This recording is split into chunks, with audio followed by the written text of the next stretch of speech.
Thousands of years ago, glacial ice sheets in the northeast swelled the shores of Lake Ontario to form what is called Glacial Lake Iroquois.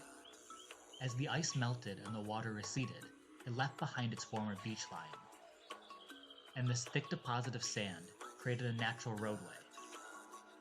Indigenous tribes began to settle along this road. They were called many names by other indigenous peoples, but the French called them Nassans de Neut, or neutral. And by the early 1600s, they had a population estimated around 12,000 people. Meanwhile, in September 1619, during the reign of King James I, a group of English separatists that had taken refuge from the Church of England in the Netherlands obtained a land patent from the Plymouth Company of London, a division of the Virginia Maritime Trading Company, allowing them to settle northern Virginia. They borrowed money from the Company of Merchant Adventurers of London and obtained passage on two ships, the Mayflower and the Speedwell. The Speedwell, however, proved unfit for an ocean crossing, and the group was forced to abandon it, and all crossed together on the Mayflower.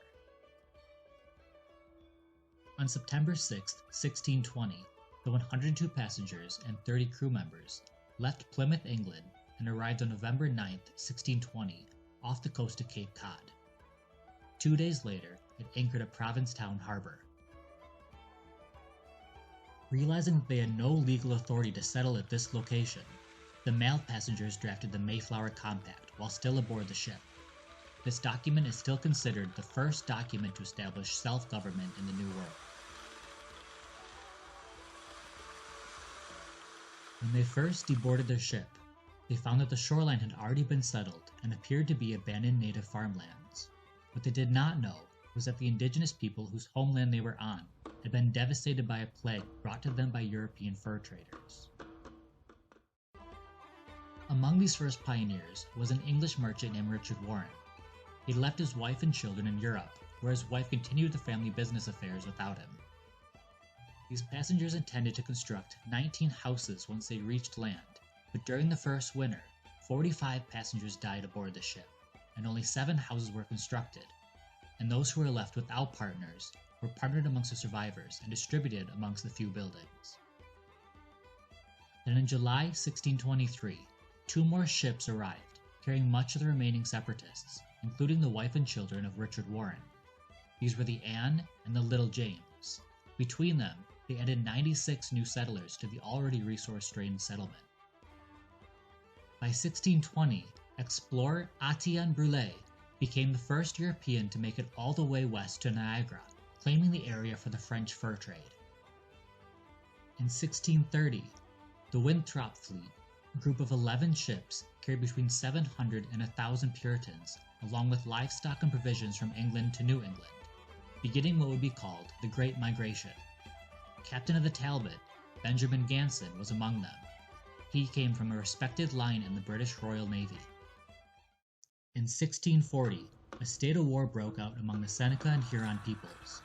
The Seneca started this conflict as a means to dominate the European trade markets, of which the Huron people had become the favorite trading partners of the French.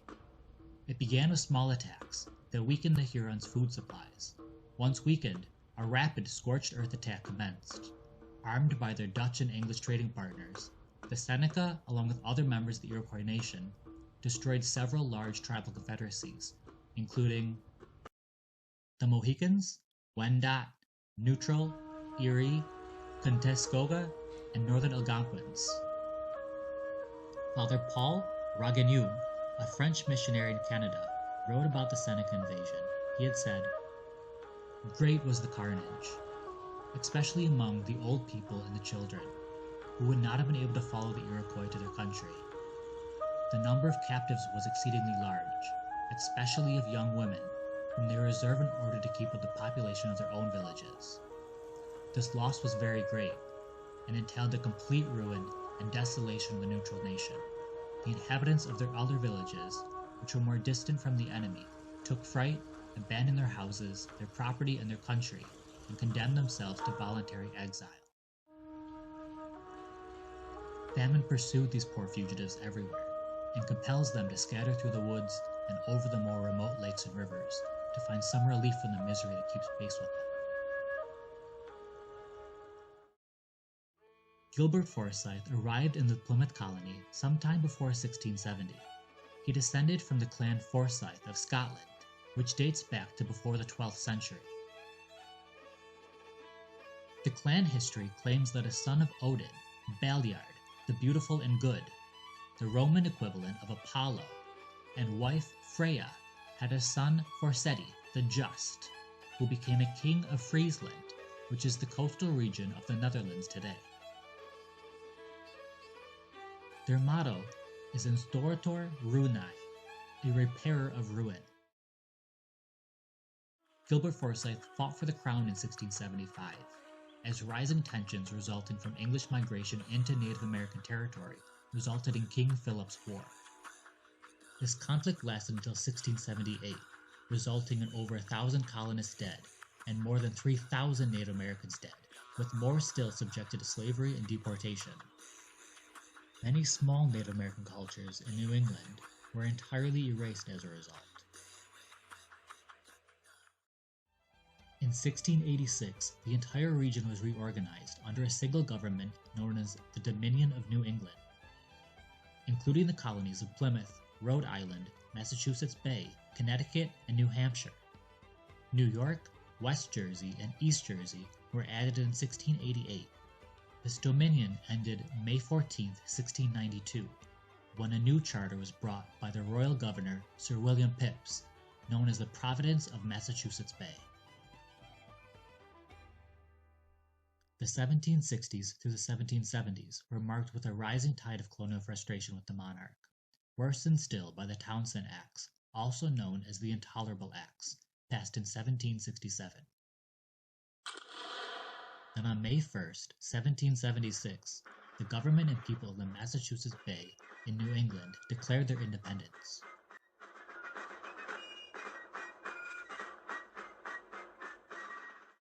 In 1788, an organization formed by Oliver Phelps and Nathaniel Gorham bought preemptive rights to 6 million acres of land in what is now western New York State from the Commonwealth of Massachusetts, and the preemptive right to the title of the land from the 6 nations of the Iroquois Confederacy. Phelps and Gorham exhausted themselves trying to clear the title of the land, and it defaulted back to the Commonwealth of Massachusetts. A 4th generation, Captain Benjamin Ganson, participated in the brutal Sullivan's March, which decimated indigenous civilizations across New England, and afterwards abandoned the new nation. He took his 2 sons and returned to indigenous tribe living along the Genesee River and was integrated into their society. He later returned for his wife and daughter in Massachusetts, but found his wife too ill to make the journey. After her death, he and his daughter returned to their tribe, where he commenced in the tavern business until Robert Morris seized his land and tavern and forced the tribe to move to the other side of the river. Robert Morris had purchased 1.5 million acres from Massachusetts for 1.5 shillings per acre. Morris succeeded where his predecessors had not, in extinguishing Native American title by means of the Treaty of Big Tree, and subsequently sold 3.3 million acres west of the Genesee River in 1792 and 1793 to the Holland Land Company, a group of wealthy businessmen from Amsterdam. From the company's headquarters in Philadelphia, they hired Joseph Ellicott and sent him and 130 men to begin surveying the land.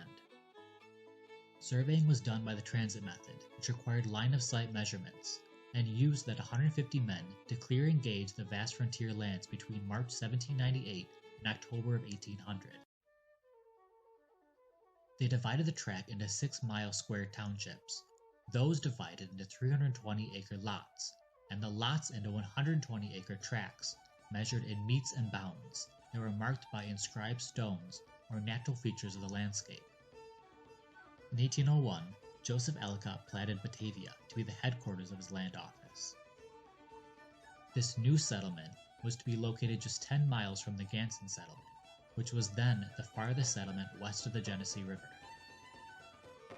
Joseph Ellicott and his team developed a plan to divide the lands into 6-mile square townships, which would each be developed from a single initial developer. Following the ancient traditions of Europe, these developers would also be tavern keepers. The word tavern comes from the ancient Latin taberna, which early on meant a small shop, usually set up in the front of a hovel, But as time went on, it became synonymous with crude huts, which early Americans found more fitting a description for our taverns than the term public house that had been being used in England. But similar to the English public house, the American tavern was someone's house that was open to the public. However, at the time these places also had to serve as the only public buildings in the area, and as so, they had to serve every function of modern society in order to serve a developing community. That meant that in addition to providing shelter, food, and clean water, they also had to be general stores, post offices, hospitals, meeting halls, churches, cemeteries, and political centers. They were the socio-economic hubs for settlers, and often the only place to stay while the earliest settlers constructed their first primitive shelters to compete with the wolves, the bear, the rattlesnakes, as well as the malaria that permeated from the massive swamps. The first task was locating sources of drinkable water, not an easy task in the dense forest and swamplands of this ancient glacial shoreline. Then to find skilled frontiersmen not only willing to brave the journey, but those skilled enough to complete the task of surviving the frontier and helping others to do the same. The site of our tavern was first cleared by the indigenous peoples of the neutral nation. They resided along the Lake Iroquois shoreline for hundreds, if not thousands, of years. Evidence of their hearth sites, as well as arrowheads, are still being found here. Left abandoned for over 100 years, the site was rediscovered by a group of Dutch bankers who devised a system to redevelop this lost frontier. But how exactly did our three proprietors, each descended from the nation's oldest families, John Forsyth, Mary Ganson, and Ezra Warren, come to find themselves operating a tavern here? That is a story for another time.